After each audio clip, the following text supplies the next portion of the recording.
This is WZRD Chicago 88.3 FM.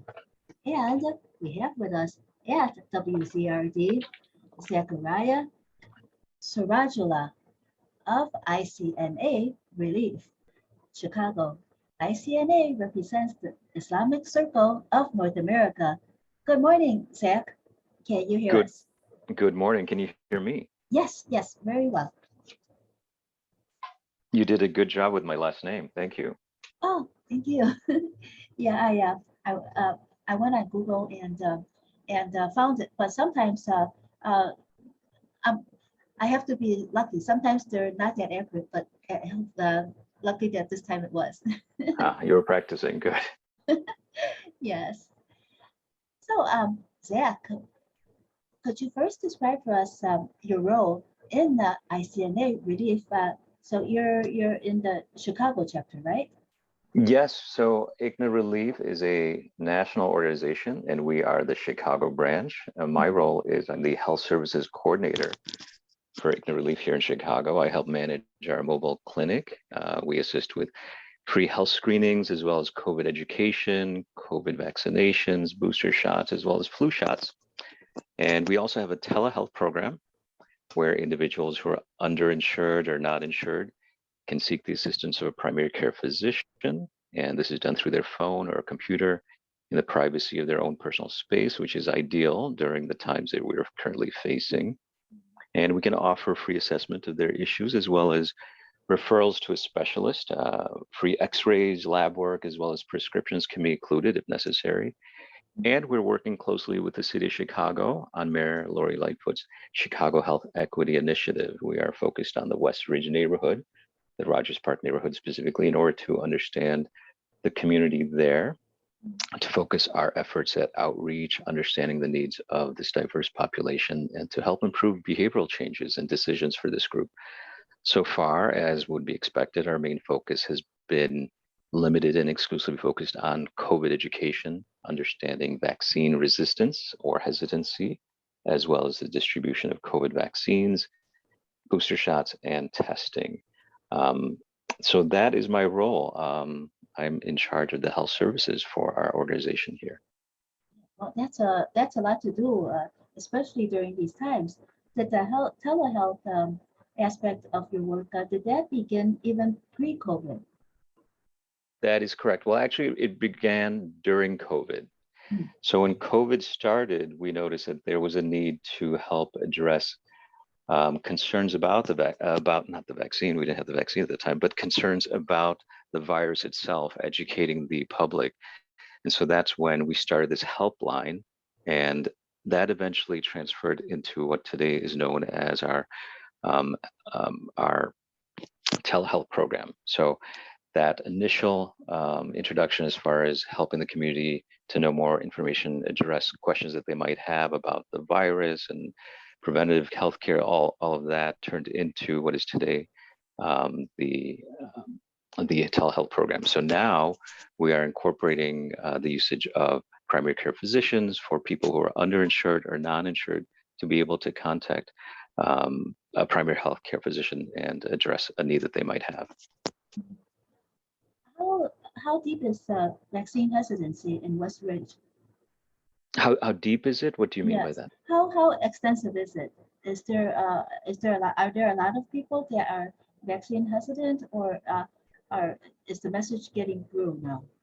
The message is slowly getting through to them through neighbors and through the media and what's happening in the world at large. But at the same time, we're dealing with a population that's very diverse, ethnically diverse. A lot of refugees and immigrants are in that West Ridge population.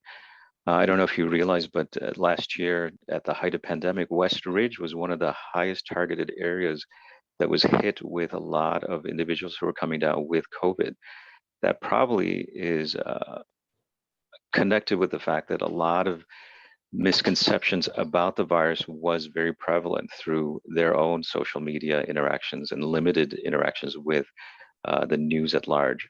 So a lot of misconceptions and false understandings of how to get the virus or how not to get it, or even today, why you shouldn't be vaccinated, et cetera, perpetuates and exists. And so our goal is to help that West Ridge neighborhood to educate them, to answer and address questions that they might have for fallacies or misconceptions about the virus, about getting the vaccine, getting booster shots, et cetera, and how it's spread, and hopefully to help them make well-rounded, better choices based on the facts and not misconceptions.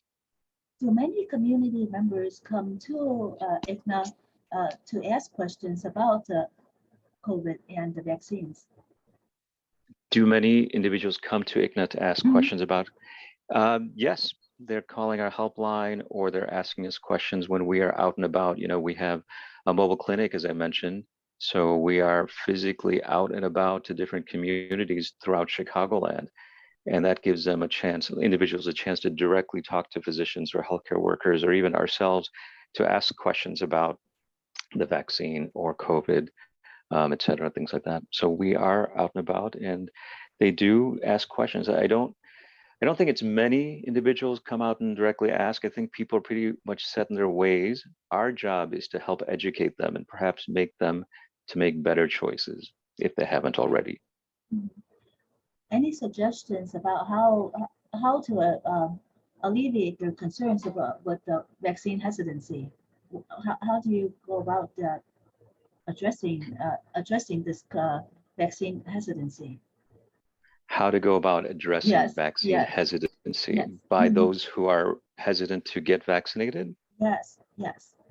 I think the number one thing is to figure out where your sources are as far as where you're getting your education and your information from. If it's through questionable sources, for example, your neighbor, your mother, your grandmother, or a friend, or from individuals from a different country, or from social media, or WhatsApp, Facebook, et cetera, you might want to question the validity of those sources. It's best to get it from healthcare workers and from the hospitals, from doctors, from educated people who have the facts, who have the data to prove why you should be vaccinated and why you shouldn't be, and what is the issue if you don't. And it's much greater than you.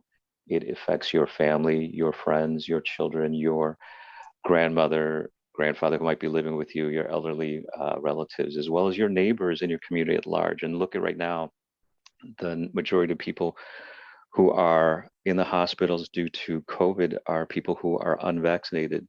And that is putting a huge strain, a huge toll on our community and the healthcare workers. And so people who are to get other types of healthcare right now are being pushed aside because of the heavy load in the hospitals with those who are facing COVID. So it's put a huge strain in our health for our healthcare workers. Right. For those who are hesitant to get the vaccines, what do they trust? Whom do they trust, and how are you able to connect whom they trust with bringing accurate information to them? Good question. So I think most people who are resistant to get vaccinated, they are trusting, like I mentioned, false sources of information, be it social media or friends and family. And oftentimes these are, there's not scientifically based, they're based on just rumors or just crazy talk. So our goal is to, when people are not educated about a subject, you don't want to attack them. You want to slowly educate them. You want them to come to terms on their own and for them to make the sound decision, not to be forced. If anyone is forced to do something, they're less likely to do it, or they're going to be more resistant to listen to you at all. So our goal is constantly to educate, to re-educate, and to be there to answer questions, to constantly promote the right answers, and finally for them to conclude and come up with the right decision. How does the West Ridge neighborhood, the heavy caseload of COVID cases, compare with other parts of the country? Because ICNA has is very extensive. I think when we visited your website, you're in more than over 30 cities. Correct. So ICNA Relief, our parent organization is ICNA, and we are ICNA Relief. So our focus is social service and helping the community So we do have many sister offices throughout the country, and it's varied. You know, it depends on the city that we're dealing with. That's a great question. I don't have an answer for that because I don't Oh, know that's okay. how COVID has targeted the different populations. But I think Mm. it's going to be universal. I don't think it's regardless of where our offices are, but you can just look at the map in general as far as the country and see where COVID is being hit harder and where there's more resistance to get vaccinated, whether it be political issues, social issues, that individuals are not getting vaccinated. I'm dealing exclusively with Chicagoland, and that's more where my emphasis has been. Are you also helping the Afghan refugees in Chicago? Are we also helping the Afghani refugees? Yes, we are. Mhm. And what are their feelings toward the COVID vaccines? And do they approach you, or do you do intake and them? So the Afghani refugees who are coming here, they are newly arriving refugees. I don't know if you've been following or if your listeners have been following what's been happening with them, but they're just arriving in Chicagoland. I know that sounds strange because they've been in the news for a while, but they arrived in the US and then they had to get screened. And so they were deployed in different areas. And then finally, Zach, I think you can cut off. If you hear me right now, you just cut off.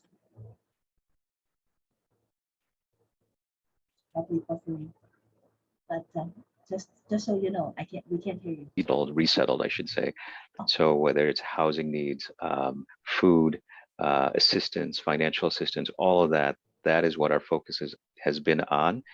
A major stumbling block has been the language barrier. Many of these, most, if not all of them, speak different languages than what our staff is equipped.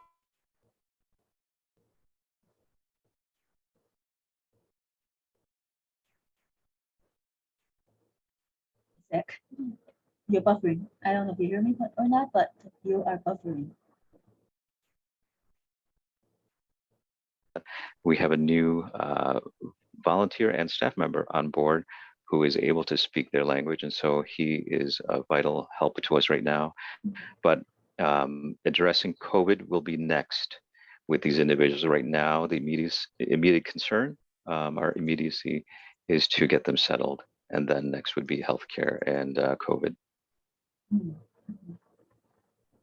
Well, so then at least they're not coming down with COVID because at least they're healthy enough to get resettled. So that is good news. Yeah, yeah, I would assume that the government had screened them so to handle that issues, but that doesn't mean that they're not going to be coming down with COVID. COVID is contagious, and so more of an issue of educating these individuals and getting them booster shot and teaching them how to take care of themselves. Did you say that they speak several different languages, or one language that very few people speak? Yes, I think it's regional. So based on what region they're coming from, but Dari and Pashto are the two predominant languages that are spoken by these individuals, if not Farsi a little bit as well. Yeah, that's the same as in China, my native country. Villages like right next to each other, they might have some so different the dialect that is like in a different country. Yeah, yeah. So within one country, you can be absolutely segregated just based on your region and therefore a different language. It's not even just a dialect, but a different language altogether. How much of ICNA Relief is volunteer? You know, being that we are a non-for-profit social service agency, we really pride ourselves for maintaining, what is it, a 6% overhead. So in other words, 94 cents out of each dollar that we spend goes directly to the services, right back to the community. So that being said, we rely heavily on the generous efforts made by our volunteers. More than 70% of what we do is made possible by all these wonderful volunteers that we work with on a weekly basis. They are there each week in order to help us, for example, unload our weekly food deliveries.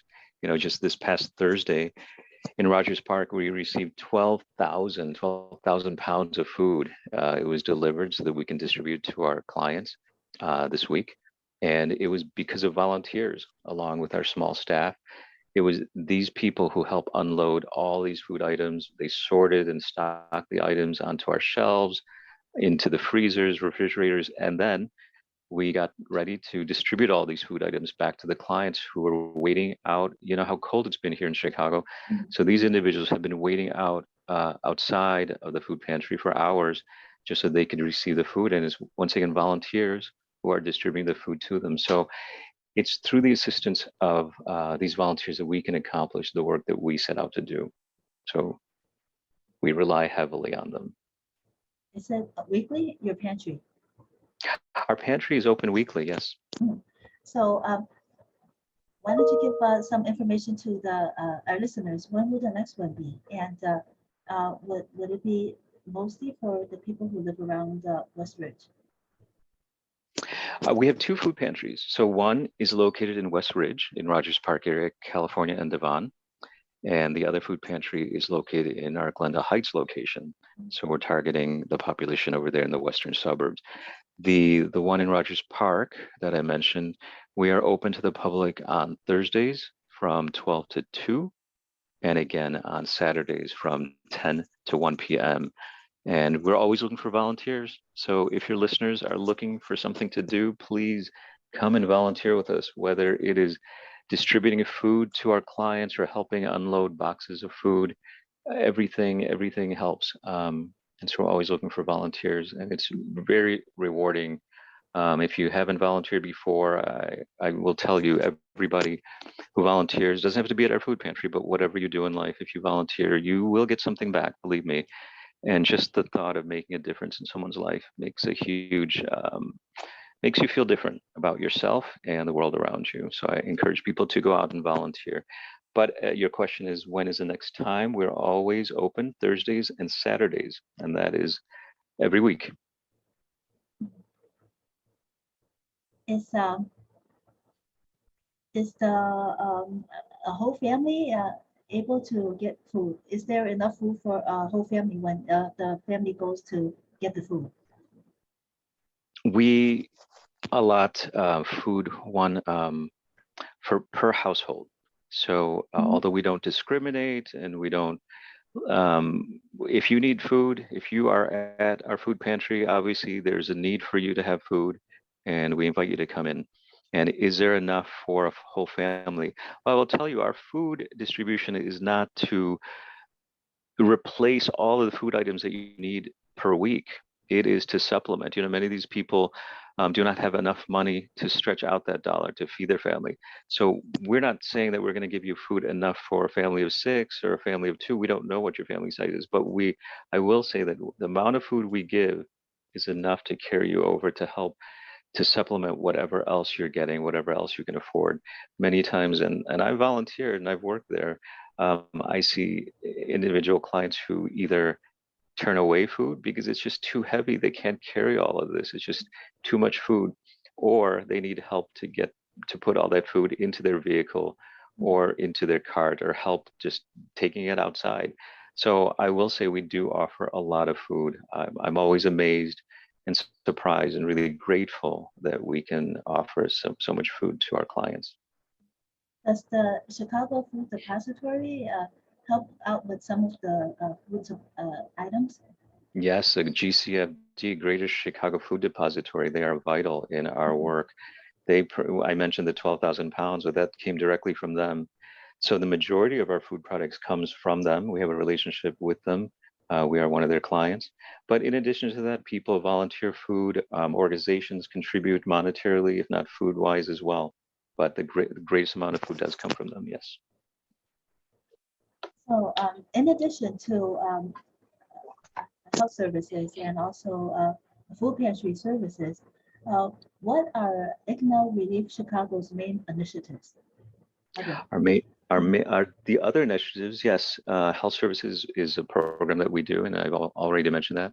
We've already talked about hunger prevention, meaning the food pantries that we have. We also create food boxes, staple food items, containing such items as rice, oil, pasta, all these food items that a family could use we create those boxes, we distribute that as well. We also have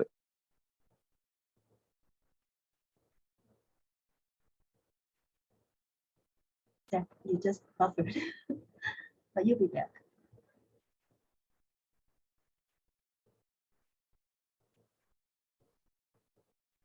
I don't know if you hear me, Zach, but you are buffered. Yeah, you buffered. I can hear you now. Can you hear me? What Yes. happened? Oh, were you not able to hear me? Yes, we weren't, because I think you were buffering. Sorry. That's okay. And are you on the phone? I am on the phone. What did you hear last? Food box. Food box. Okay, so we do participate in that. We create food boxes that we distribute to our clients. In addition, that's part of our hunger prevention program. Yes. We also have a Muslim family services program, a transitional housing program, refugee empowerment, disaster relief, as well as a back to school program. Just an aside question. I work at the Jewel, and lately pasta has been very low. We weren't getting deliveries. Is that the same case with you? Have you been getting pasta? Did you say pasta? Yes. No, we have not had any issues with pasta. I think that's because, remember, most.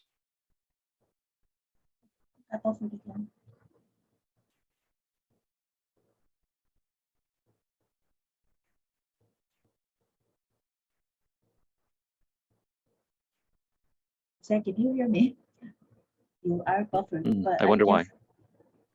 Usually phones get buffered, but you were explaining about the pasta and your deliveries. Oh, I apologize again. So yes, we have not had any issues with pasta. I think that's because, like I mentioned, our Chicago location, we receive the bulk of our food provided by the Greater Chicago Food Depository. So they make sure that pasta is included in that delivery. So we haven't had issues with pasta directly because this is included in the delivery. Good for you. For the, let's see, Muslim family services, how do Muslim family services differ from the health services? Well, the health services is limited to health-related items, right? So whether it's COVID-related or health screenings, we kind of focus on that. Whereas the MFS side, the family services, we are focusing on helping people in addition to healthcare, but we're also looking to help them with other issues. For example, housing issues. I mentioned the Afghani refugees who are here. Maybe they need help in locating an apartment, or they don't understand how a lease works, or their relationship with the landlord, or they might be getting kicked out of their residence. So we are there to help them with that. So navigating housing issues. Maybe they need help with governmental assistance, for example, SNAP benefits. They may not even know that it exists for them. So we are there for that. Perhaps they need help with employment assistance, getting a job. We're there for that, helping to write a resume or to apply online or to actually get to the location. Healthcare, as I mentioned, maybe even ESL classes. That's something we offer that's free to help them to get acclimated into this country and get them better work, et cetera, and to help them just to practice their skills, reading and writing. We also offer sewing classes, so that kind of empowers many of our female clients to give them a skill, if not an opportunity to utilize this skill for work purposes. We also offer mentorship programs. So for youth as well as adults, to help them once again get acclimated into the culture at large and to answer any questions and just to have a buddy system. I think that's so important from a mental health perspective. And finally, we also even offer mental health options for them. So all of these are some of the options we offer through our family services program. So it's very different than just the health services. For employment, what are the jobs that the Afghani refugees are most likely to obtain? Because I volunteer with the Rogers Park Chamber of Commerce, and we would love to let our businesses know if there are if Afghani refugees might be suitable for employment at these businesses. Yes, well, I need your help. We need your help to get these individuals hired if they are looking for work, and many of them, I'm sure, are looking for work. So I'll be knocking on your door, if not calling you soon. But you know, as far as what types of employment can people get, that's all based on the individual, right? Their language skills as well as their previous skills, their experiences. So what can be applied? What are the talents or what are the experiences that they have from their country? What have they learned, and what can they help contribute to society here, and what jobs are applicable for them? So for many of these individuals in the past, I've seen for many refugees and immigrants, sometimes unskilled labor is what they get initially until they develop the language skills and or ability to find more suitable opportunities for them. So unfortunately, that sometimes is what happens immediately, but you know, we work on a case-by-case basis to find what's ideal for each individual. Do you know of any Afghani restaurants in Chicago? Because we just assume that the refugees might be familiar with Afghani comfort foods, and that might be applicable to working at an Afghani restaurant. Yeah, you know, that's a great idea. I do not know of any Afghani restaurants, but there are several. I'm always hesitant to put refugees and immigrants in the restaurant world. I come from the restaurant world, and I know that many times these individuals are taken advantage of as far as what they receive pay-wise or the hours that they work. And so I have noticed that in the past from individuals. They mentioned that. I've even worked with, as a mentor, with refugees, and some of them who get employment in the food industry. I've noticed how they are taken advantage of work-wise, the number of hours that they are made to work, as well as the pay. So that is an option, but we try to find ideal options for these individuals. Right. Yeah. It's really great that you mentioned that, because we interviewed an individual from the Federal Wage and Hour Division, and he spoke about the same issue, and also mentioned that some employers are intentional in their treatment of their employees, but some of them don't even know because the laws are so complicated. So they do outreach to inform the employers about what they are responsible for concerning Yeah. wage and hour. Yeah, it's very important. And I think there are many individuals, unscrupulous individuals out there who take advantage of people in situations like this, unfortunately. What is the main coverage area for ICNA Relief in Chicago?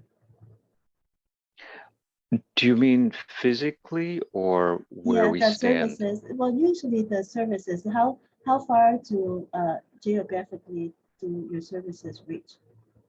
Okay, so geographically, I did mention that we have two locations. One is in Glendale Heights location, and the other one is in the Rogers Park location here in Chicago. So Glendale Heights is a western suburb, and we are there working in the western suburban area, as well as here in the north for the Rogers Park, West Ridge, Chicago neighborhood. Right. Yeah, I just we asked that because there might be people who could be helped by your services, and they might live like maybe in the south suburbs or the south side, and they could call and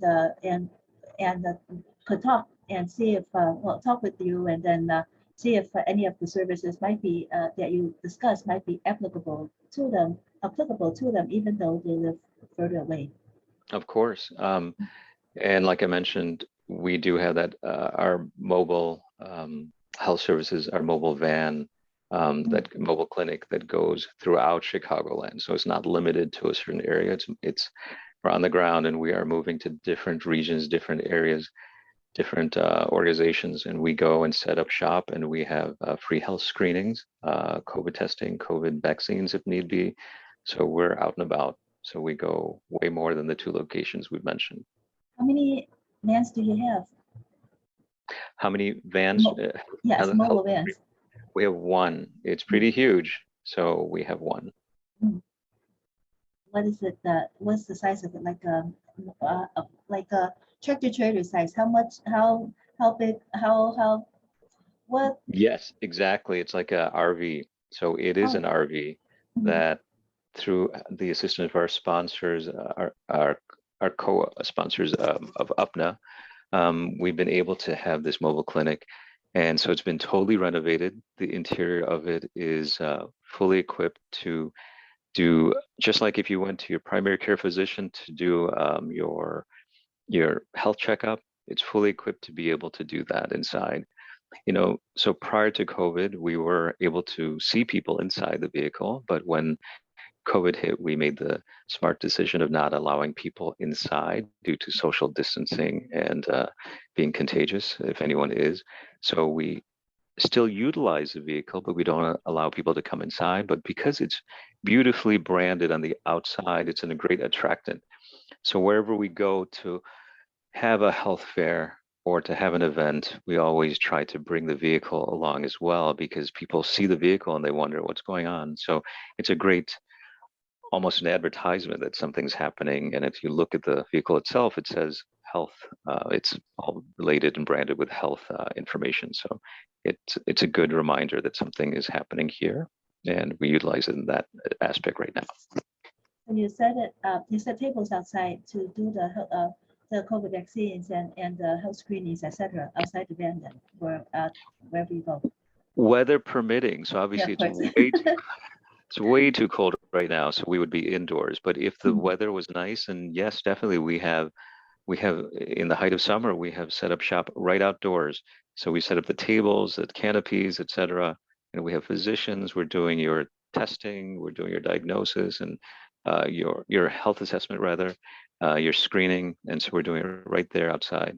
Makes it very convenient for everyone. Absolutely. For a disaster relief, do any of the ICNA relief volunteers in Chicago go to other states to help, such as for the hurricane or even the Bronx situation, the Bronx fire? Good question. So we, like I mentioned, we are involved with disaster relief. That is one of the things we do.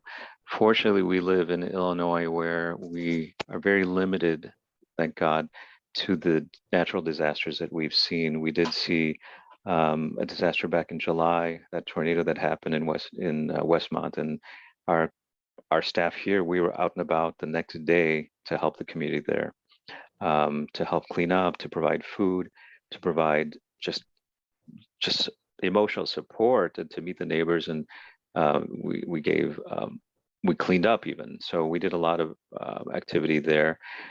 But in other regions, for example, Hurricane Katrina, or all these other things that you're hearing, or even what happened, the tragedy that happened yesterday in the Bronx in New York, our sister offices that are located in or in the surrounding area, near that area, they would be deployed and they would go to assist. So I think your question was, did Chicago staff, did they go do they go and help? Not necessarily. It would take too much time and effort and money for us to do that, and just calculating all of that. So when a tragedy hits, help needs to be made available immediately. So it's usually the localized ICNA relief offices that are nearby that tragedy. They can assess the damages and see how to deploy assistance effectively. Yeah, we did notice that you have lots of sister agents, sister charters, sister agencies. How many do you have altogether? Do you have a count right now? Do you mean sister offices? Yes. Yes. I forget, we're constantly growing. So even here in the Midwest, we are growing. So I think you mentioned 30 or so different offices, but we are growing. Yes. It looks at least 30. It looks like a lot over 30. Yeah. For ICNA Relief Chicago's transitional home services, do non-Muslims request help as well? And if so, any idea about the percentage of non-Muslims versus Muslims that need help? That's an interesting question. So I think, first of all, that people should realize that although we are a faith-based organization, it says Islamic Circle right there in our name, right? But we cater to all people, regardless of race, creed, ethnicity, etc. I mentioned our food pantries, for example, that we see all types of people go there, regardless of income level or social background or ethnicity. They're there because they're hungry, and we are here to help them, right? So in the case of our transitional housing program, we also don't discriminate. Although I should add that this program is limited to women. So men are not part of this. So it's limited to women and their young children. But beyond that, we don't discriminate. So when you ask, is it limited to non-Muslims or Muslims only, or do you see a percentage of non-Muslims? We're not limiting it to if there's a woman in need and they are accepted into our program and they're facing the possibility of homelessness because of some issue at home, then we are there for them. We're limited. We only have so many. Our facility only can house so many. And also keep in mind that this is a program. It's not a shelter. A shelter is a place where you would go and spend the evening, spend the night, and then you would have to leave the next day. This is a program whereby the women who are part of this program, this is their home. Their home for at least 6 months, and they're in a program.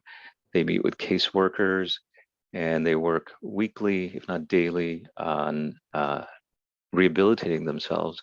Many of these women are refugees and immigrants, and so they don't know many things that we take for granted, how to write a resume or how to even go online. Many people don't use computers, they just use their phone, for example. And so our mentors and our caseworkers work with them so that in hopes that by the time their 6-month time is up, they are ready to have their own place. They know how to budget money, they have a job lined up, etc. So that is the whole point of this program. So is there a percentage of non-Muslim versus Muslim? I don't know what to tell you there because the program constantly changes. It all depends. Right here at this point in time, we could have 10% Muslim, 10% non-Muslim, 90% Muslim. Ask me in 3 months, it could be different based on the women who are there coming and going when their 6 months or so are up. So it changes. Are there any openings now? Because we have received requests about help from women that are not homeless now, but they are having a very difficult situation because of domestic abuse. Yeah. So we try to keep all the information about the program, not a secret, but we do maintain privacy for the sake of the women who are in the program. So as far as availability, I hate to say it because it's such a great need, so it's always being mostly occupied. But we always encourage people to call us on our helpline. It's 844-414-4862. If there is a need for any of the programs that I mentioned, whether it's a food pantry or Muslim Family Services or health services, etc., 844-414-4862. And someone will get back to you.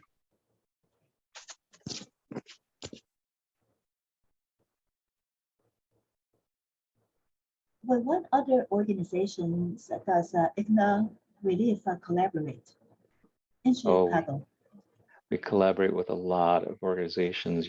They say it takes a village, right, to get anything done. And this definitely holds true with the work that we do. We collaborate with just a multitude of organizations, be it hospitals such as Swedish Hospital or Amita Health, or even churches, mosques, schools, businesses, so many different organizations. Many of them partner with us on initiatives that target the community.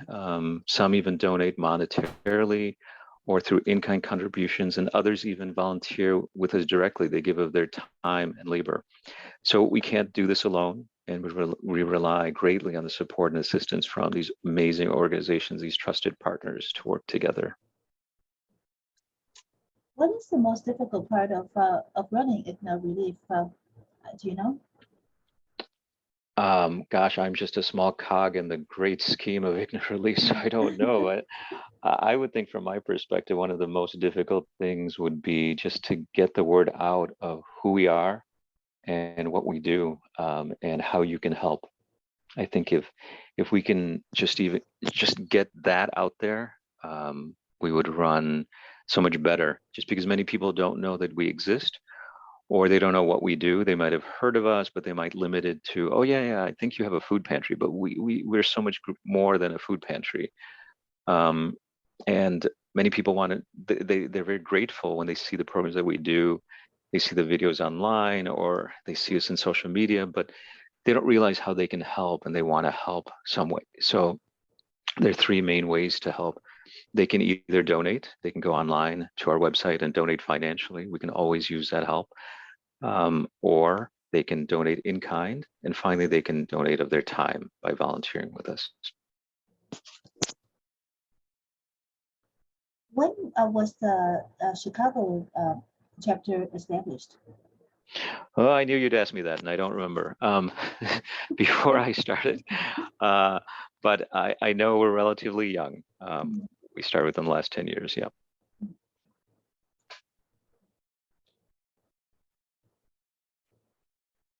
How has ICNA's operations been affected by the pandemic in the various ways? You described some already, but are there other ways in which you haven't described yet? When the pandemic hit, we didn't stop. We didn't close our doors. We actually saw a huge increase in the need. I'll go back to the food pantries again. There was a huge need. Instead of 500 people who were coming through our offices at both of our locations per month, it jumped to 5,000. So that was a huge jump in the need for food assistance. And so we didn't close our doors, like I mentioned, and we just muttered through, and our staff was there during the height of the pandemic. We didn't know what was going on. There was no vaccines, but our staff was working diligently with clients. We tried to do our best, social distancing, taking temperature checks, working with volunteers, wearing masks and hand sanitizers, trying to do everything that we could find out about preventing the spread of this virus. But at the same time, we knew that we had to help. So our Muslim Family Services program, everything was still working. Obviously, I mentioned that our health services changed. We stopped for a while because we obviously couldn't use our mobile clinic. We knew that wouldn't be effective, so we took a pause on that. But our telehealth program, that, as I mentioned, that started as a COVID helpline, but we didn't stop. We kept going, and we're still going. Now with the new Omicron variant, we are still working. Have we seen changes? Yeah, we've seen changes. Obviously, there's a need. We've seen a huge need in all of our services, and education. So COVID has brought a new dimension to the work that we do. We've realized that not only are we able to offer COVID booster shots, COVID vaccines, COVID testing, but COVID education. So these are new elements that we brought to the table. And finally, labor. Some of our staff have gotten COVID. It's a reality. So we've been very vigilant. We are still working every day, especially the ones who are out there, right, directly dealing with clients. My hat's off to them that every day they are taking the risk, and they are still working tirelessly and effortlessly. But the reality is that COVID exists. We can get infected no matter what we do, even with being booster shot. So that's how it's changed. We're still out there, but we're very vigilant in what we do and how we do it. You spoke earlier of finding mentors for Afghani refugees. So are those mentors also Afghani refugees that came to the U.S. before? How do you find these mentors?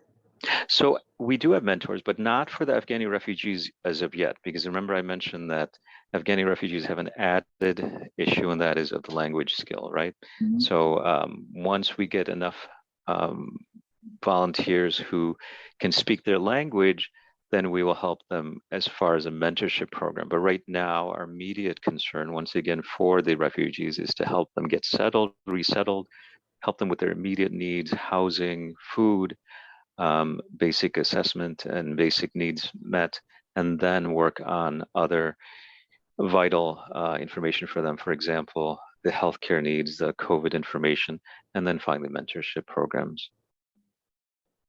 What about the little kids? For those that are resettled and with the language barrier, are they able to go to school? Do you know? I had trouble hearing you. Tell me again, what was it?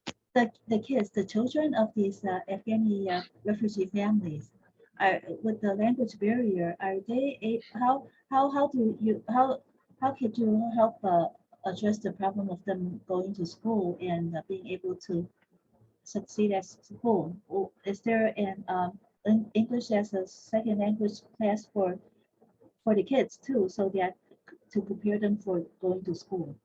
Yeah, that's a good question. A question that I'm not an expert on answering, but that would be more with the educational programs. So Mhm. unfortunately, right now with COVID, most of these children are back and forth working from home, being in class, etc. But yes, ESL would be in play. That would be a school issue. So they'd be working with, as they've worked before with immigrant populations or children who don't speak the mainstream language of English. So they'd be working directly with them on a per child basis on a tutoring or an ESL program.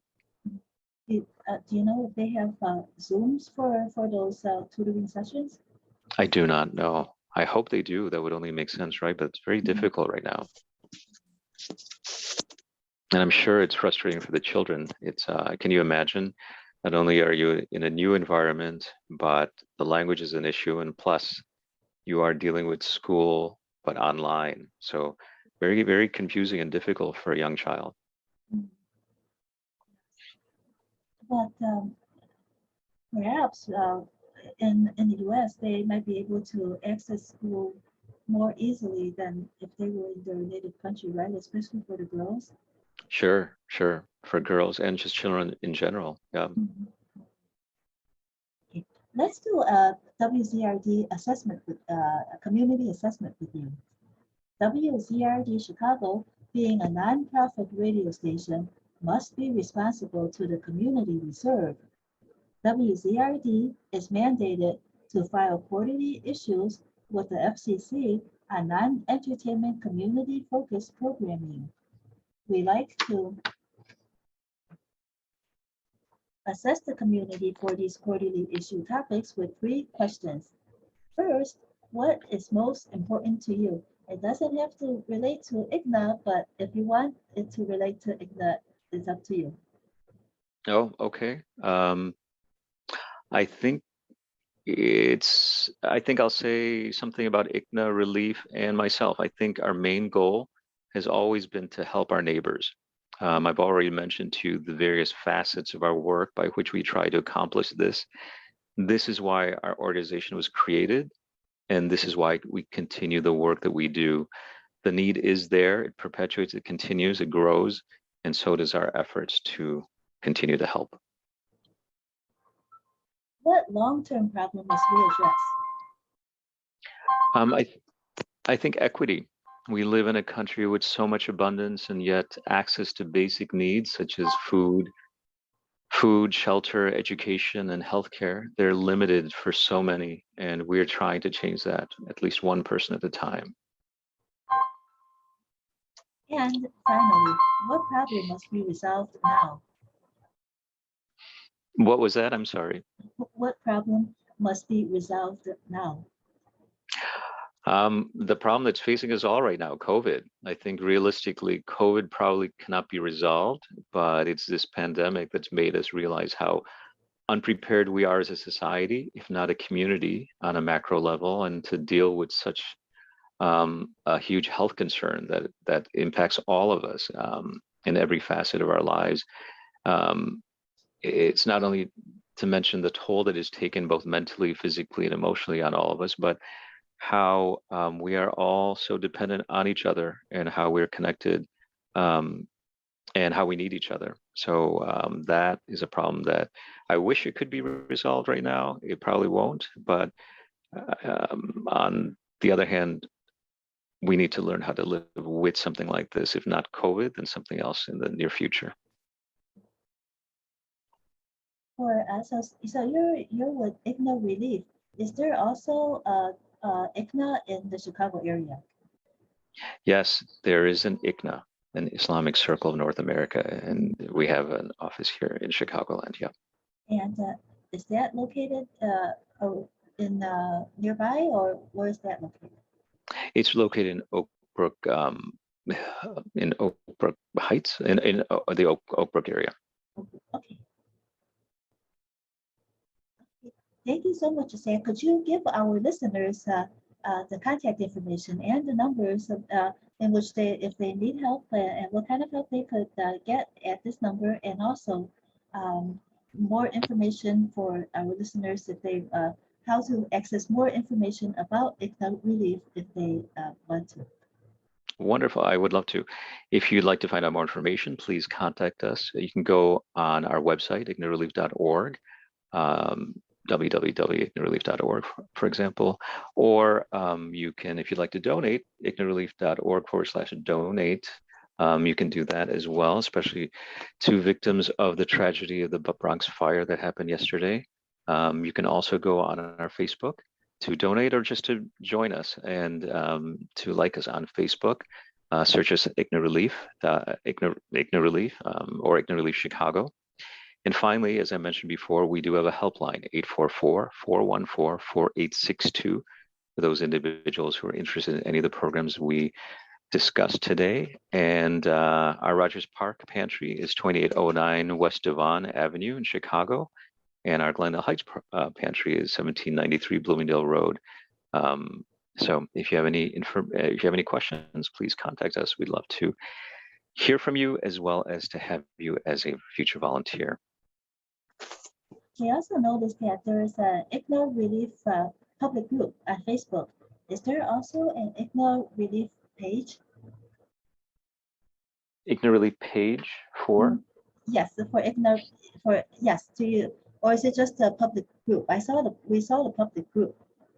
Yeah, I'm not a social media person. I believe it's the public group, but I thought there was a Facebook page as well. I know we're on Twitter, we're on Instagram, so please find us and join us. Awesome.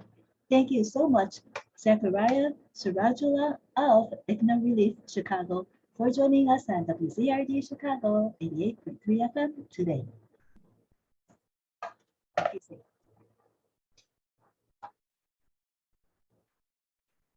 Okay, are you done? Are you still recording? Yes, yes, I'm just ending the recording right now. Okay, how did it go?